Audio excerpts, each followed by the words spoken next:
நடிகைகள் பாதுகாப்பிற்கு தனி குழுவை அமைக்கிறது நடிகர் சங்கம். நடிகை பாவனா கேரளாவில் ஒரு கும்பலால் காரில் கடத்தப்பட்டு பாலியல் வன்கொடுமைக்கு ஆளாக்கப்பட்டிருக்கிறார். இது தென்னிந்திய சினிமாவில் அதிர்வலைகளை ஏற்படுத்தியுள்ளது. இந்த நிகழ்வுக்கு தென்னிந்திய நடிகர் சங்கம் கடும் கண்டனம் தெரிவித்துள்ளது. இந்த நிலையில் தென்னிந்திய நடிகர் சங்கத்தை சேர்ந்த சினிமா மற்றும் நாடக நடிகைகளின் பாதுகாப்புக்காக பல்வேறு நடவடிக்கைகள் எடுக்க இருக்கிறது. இது தொடர்பாக நடிகர் சங்கம் விடுத்துள்ள அறிக்கையில் கூறப்பட்டிருப்பதாவது: சமீப காலங்களில் பெண்கள் சம்பந்தப்பட்ட எல்லா துறைகளிலும் கிராமம், நகரம் மற்றும் படித்தவர்கள் படிக்காதவர்கள் பேதமின்றி பெண்களுக்கு எதிரான பாலியல் கொடுமை நடந்தேறி வருவது வேதனை அளிப்பதாக இருக்கிறது.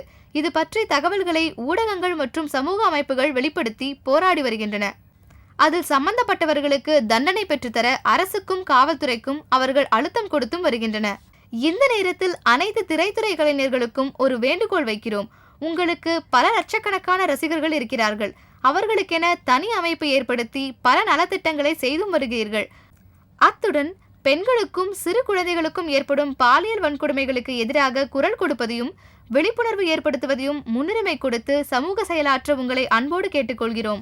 சமீபத்தில் பாவனாவுக்கு நேர்ந்த பாலியல் கொடுமையை ஒரு நடிகைக்கு என்று மட்டும் பார்க்காமல் பெண் இனத்திற்கான ஒரு கொடுமையாகவே கருதுகிறோம்.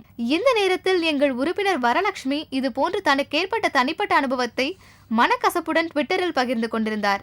அதை கண்டு நாங்கள் அதிர்ச்சியடைந்தோம்.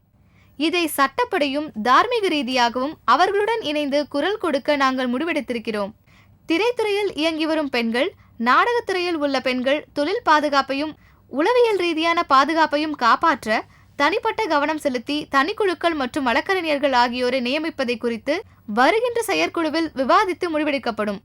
இது போன்று சமூக விழிப்புணர்வுகளுக்கு போராடும் ஊடகங்கள் மற்றும் சமூக அமைப்புகள் அனைத்திற்கும் எப்போதுமே எங்களுடைய ஆதரவு உண்டு.